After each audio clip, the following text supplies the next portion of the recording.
இன்னைக்கு நம்மளோட வாழ்க்கையில் எவ்வளோ தேவைகள் இருக்குது, எவ்வளோ ஆசைகள் இருக்குது.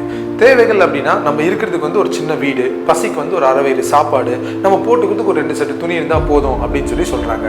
ஆசைகள் அப்படின்னா நம்ம நிறைய விஷயங்களை குறித்து ஆசைப்படுறது வந்து இருக்குது. ஆனால் சில பேர் வந்து சொல்கிறாங்க, கர்த்தர் வந்து நம்மளுடைய தேவையை மட்டும் தான் சந்திப்பார், ஆசைகளுக்கெல்லாம் வந்து அவர் வந்து இடம் கொடுக்கவே வந்து மாட்டார் அப்படின்னு சொல்கிறாங்க. அது கரெக்டானு கேட்டால் மிகப்பெரிய ஒரு தவறான ஒரு விஷயமா வந்திருக்கு. ஏன்னா வேதத்தில் சங்கீதம் 23ஆம் அதிகாரம் 1ஆம் வசனத்தில் தெளிவாக போடப்பட்டிருக்கு, கர்த்தர் என் மீட்பராக இருக்கிறார், நான் தாழ்ச்சி அடையேன்னு சொல்லி போடப்பட்டிருக்கு. இங்கிலீஷில் the Lord is my shepherd, I shall not want. So இந்த நீட்க்கும் வான்க்கும் there's a lot of difference. Need அப்படின்னா நம்மளுடைய தேவைகள், அதாவது அன்றாட தேவைகள் இருந்தால் மட்டுமே போதும்ன்றது. ஆனால் வாண்ட் அப்படின்னா டிசைர்ஸ், அதாவது நம்ம ஆசைப்படுற விஷயங்கள், நம்ம விரும்புகிற விஷயங்கள். கர்த்தர் வந்து நம்ம தேவையை மட்டும் சந்திப்பாருன்னா இந்த வசனத்தை தெளிவாக போடப்பட்டிருக்கு, நம்மளுடைய ஆசைகள், நம்மளுடைய டிசைர்ஸுமே வந்து அவர் ஃபுல்ஃபில் பண்ணுற ஒரு ஆண்டவராக இருக்காருன்னு சொல்லிட்டு. ஸோ இன்னைக்கு நீங்கள் உங்களை தேவைகளுக்காக மட்டும் கர்த்தர் இடத்துல போகாமல் என்னென்ன விஷயங்களை குறித்து ஆசைப்படுறீங்களோ அதையும் நீங்கள் கர்த்தர் இடத்துல கேட்கும்போது அவர் அதை கொடுத்து ஆசீர்வதிப்பார் என்பதை நான் சொல்ல வரதா இருக்கு. God bless you all.